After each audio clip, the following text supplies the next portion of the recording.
जादुई लंबे पैर बकरी और दो रास्ते, रंगीन शेरों पर बाघ का आतंक। एक बहुत ही खूबसूरत जंगल था। उस जंगल में बहुत सारे रंगीन शेर रहा करते थे। ये रंगीन शेर बहुत ही खूबसूरत और बड़े ही खुश मिजाज के थे। ये कभी भी किसी को नुकसान नहीं पहुंचाया करते थे, क्योंकि इनके जंगल का राजा एक सफेद शेर था। सफेद शेर यानी द व्हाइट लायन अपने जंगल के रंगीन शेरों की बहुत अच्छे से देखभाल किया करता था। ये भी बहुत सीधा और भोला भाला शेर था।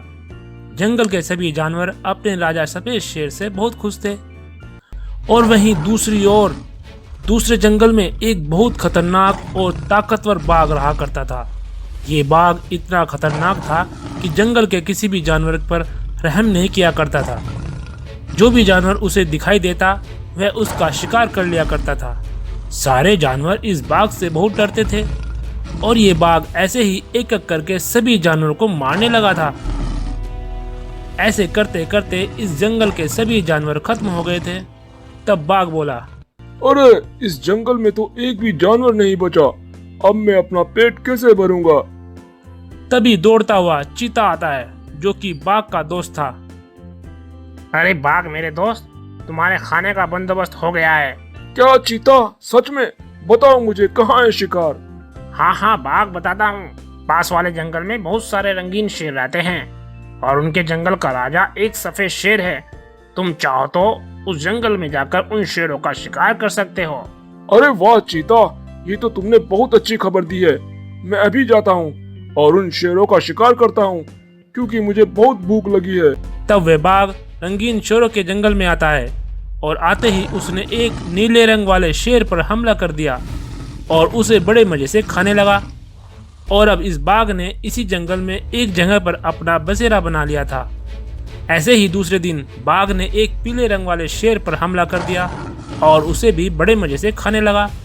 लेकिन अब की बार बाघ को ऐसा करते हुए एक हरे रंग वाले शेर ने देख लिया था और वह हरे रंग का शेर सीधे अपने महाराज सफेद शेर के पास पहुंचा। महाराज, हमारे जंगल में कहीं से एक बहुत ही खतरनाक बाघ आ गया है। उसने आते ही हमारे रंगीन शेरों पर हमला कर दिया।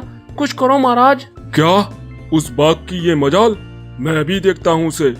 तब सफेद शेर गुस्से से दौड़ता हुआ उस बाघ के पास आता है और आते ही उस बाघ पर हमला कर देता है। लेकिन बाघ बहुत ताकतवर था।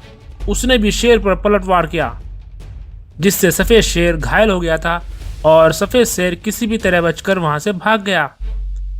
जब सफेद शेर रास्ते से जा रहा था तब उसे दो रास्ते दिखाई दिए, जो कि एक रास्ता साधारण था और दूसरा रास्ता हीरे से बना होता है। साधारण रास्ते के सामने एक भालू खड़ा होता है और हीरे के रास्ते के सामने एक हीरे का भालू खड़ा होता है।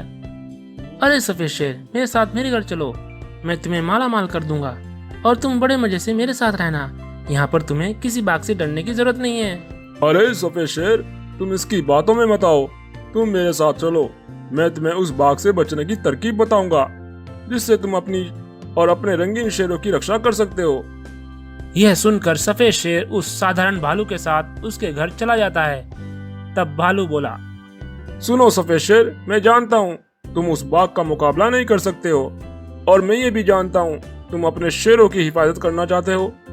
हाँ भालू, मुझे कोई ऐसी तरकीब बताओ जिससे मैं अपने शेरों की जान बचा सकूं। सुनो सफेद शेर, मेरे पास एक शक्ति है। मैं उस शक्ति से जंगल में एक लंबे पैर वाली बकरी घर बनाकर देता हूँ और मैं उसमें लंबी टांग वाली बकरी घर में सीढ़ियाँ भी लगा दूंगा। तुम उसमें अपने सभी रंगीन शेरों को लेकर जाना और वहाँ तुम सभी आराम से रह सकते हो। और हाँ, तुम्हारे जाने के बाद उस बाघ को वह सीढ़ियाँ नजर नहीं आएगी। भालू, तुम्हारा बहुत बहुत शुक्रिया। तब भालू सफेद शेर के जंगल में एक लंबी टांगों वाली बकरी घर बना देता है और उसमें सीढ़ियां भी लगा देता है। तब सफेद शेर अपने सभी रंगीन शेरों को लेकर उस लंबी टांगों वाली बकरी घर में चला जाता है।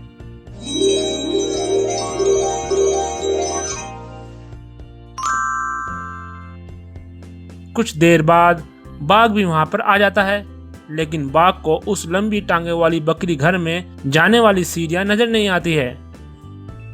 ये देखकर बाघ वहां से खाली हाथ वापस लौट आता है और अंदर सफेद शेर अपने सभी रंगीन शेरों के साथ इस बकरी घर में आराम से खुशी खुशी रहने लगते हैं। तो दोस्तों ये थी आज की हमारी कहानी। अगर कहानी पसंद आए तो इस वीडियो को लाइक करें और ऐसी ही इंटरेस्टेड कहानियों के लिए हमारे चैनल को सब्सक्राइब करें।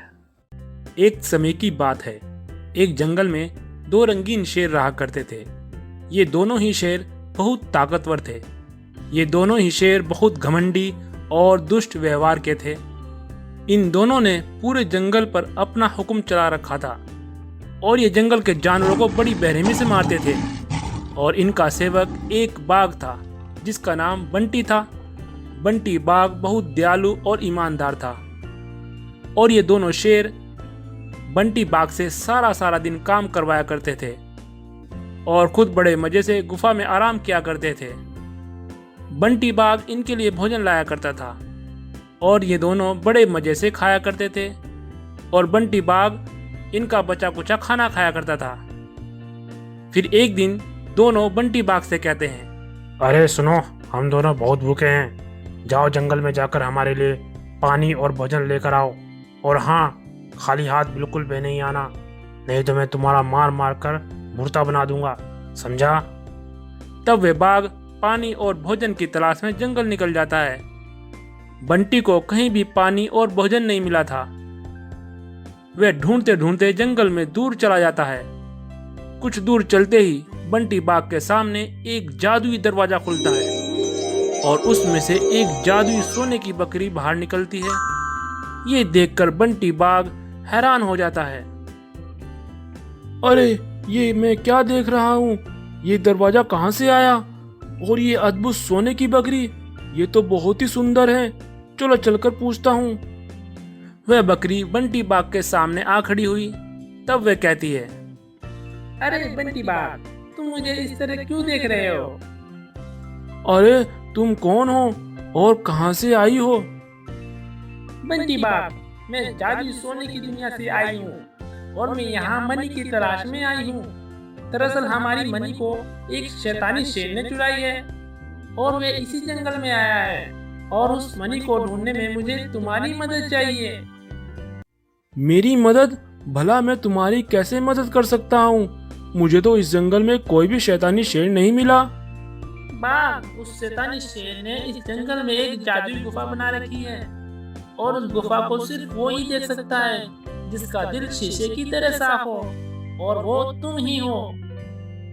ठीक है बकरी, मैं तुम्हारी मदद जरूर करूंगा।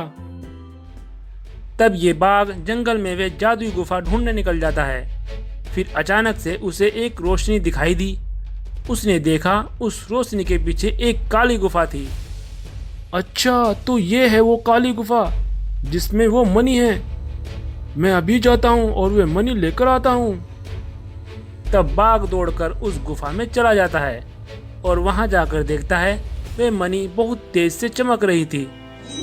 ये देखकर बाघ उसे देखता ही रह जाता है। वाकई ये मनी बहुत ही अद्भुत है। जल्दी कर बाघ, इससे पहले वे शैतानी शेर यहाँ पर आ जाए, मुझे ये मनी उस सोने की बकरी के पास लेकर जानी होगी। तब बंटी बाघ उस मनी को लेकर सोने की बकरी के पास आता है और बकरी वे मनी ले लेती है। तब अचानक से वहां पर वह शैतानी शेर भी प्रकट हो जाता है। शैतानी शेर को देखकर बाघ बहुत घबरा जाता है। तब बकरी बाघ से कहती है, बाघ, तुम इसे देखकर घबराओ नहीं। अब ये हमें कुछ भी नहीं कर सकता क्योंकि अब मेरे पास वे जादुई मनी है। अबे ओ दुष्ट बाघ, तूने ये अच्छा नहीं किया। तेरी हिम्मत कैसे हुई मेरी गुफा से वे मनी चुराने की? मैं तुझे अपनी शक्तियों से भस्म कर दूंगा। अबे चल हट, मैंने वो मनी उसी को वापस करी जिसकी थी। तेरी तो वो मनी थी ही नहीं। हाँ शैतानी शेर, अब तुम्हारा खेल खत्म। तुमने हमारी दुनिया को बहुत परेशान करके रखा था। आज मैं तुम्हारा खात्मा कर दूंगी। इतना कहते ही सोने की बकरी ने अपनी जादुई मनी से भयंकर शक्तियां उस शैतानी शेर पर छोड़ दी और वह शैतानी शेर वहीं पर जलकर राख हो गया। और अब वे सोने की बकरी बाघ को जादुई शक्तियां दे देती है और अब बाघ शक्तियां पाकर बहुत खुश हो जाता है। तब बकरी बाघ से अलविदा कहकर बोलती है, बाघ, तुम्हारा बहुत बहुत शुक्रिया। अब मैं अपनी दुनिया में वापस जाती हूँ और तुम अपना ख्याल रखना। और हाँ, अब तुम्हारे पास शक्तियां हैं। अब तुम्हें किसी दुष्ट जानवरों से डरने की जरूरत नहीं है। ये कहकर वे बकरी वहां से गायब हो जाती है। तब बाघ वापस जंगल में आता है। दोनों रंगीन शेर बाघ को खाली हाथ आता देख बहुत गुस्से से आग बबूला हो जाते हैं। अरे ओ बंटी बाघ, तुम्हारी हिम्मत कैसे हुई खाली हाथ वापस आने की? लगता है तुझे अब सबक सिखाना ही होगा। ये कहकर वे दोनों शेर बाघ पर हमला करने के लिए दौड़ते हैं। तभी बाघ अपनी शक्तियों से उन दोनों शेरों पर हमला करता है और पटक पटक कर मारने लगता है। ये दोनों शेर बाघ से माफी मांगने लगते हैं। अरे अरे बाघ भाई, हमें माफ कर दो। आज के बाद हम तुम्हें परेशान नहीं करेंगे। आज हमें छोड़ दो। ठीक है, माफ किया। चलो जाओ यहाँ से और इस जंगल में दोबारा कभी नहीं दिखना। तब वे दोनों ये जंगल छोड़कर भाग जाते हैं और कभी वापस नहीं आते हैं। और अब बाघ इस जंगल का राजा बन जाता है और अपनी शक्तियों से जंगल के जानवरों और जंगल की रक्षा करता है। तो दोस्तों, ये थी आज की हमारी कहानी। अगर ये कहानी जरा सी भी पसंद आई हो तो इस वीडियो को लाइक करें और ऐसी यूनिक न्यू कहानियों के लिए हमारे चैनल को सब्सक्राइब करें।